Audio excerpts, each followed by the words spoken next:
Le prétendu conflit entre la liberté et la loi se présente avec une intensité particulière en ce qui concerne la loi naturelle, spécialement au sujet de la nature. En réalité, les débats sur la nature et la liberté ont toujours accompagné l'histoire de la réflexion morale, prenant un tour aigu au temps de la Renaissance et de la Réforme.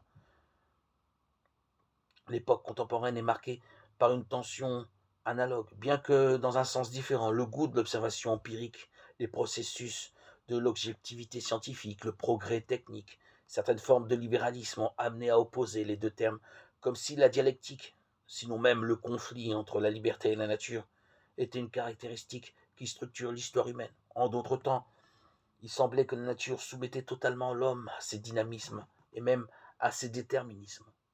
Aujourd'hui encore, les coordonnées spatio-temporelles du monde sensible, les constantes physico-chimiques, les dynamismes corporels, les pulsions psychiques, les conditionnements sociaux apparaissent à beaucoup de gens comme les seuls facteurs réellement décisifs des réalités humaines.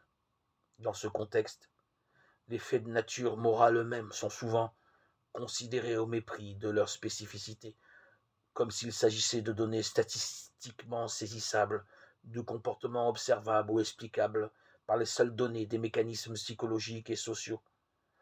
C'est ainsi que certains spécialistes de l'éthique, appelés par profession à examiner les faits et gestes de l'homme, peuvent avoir la tentation de mesurer l'objet de leur savoir ou même leur prescription à partir d'un tableau statistique des comportements humains concrets et des valeurs admises par la majorité.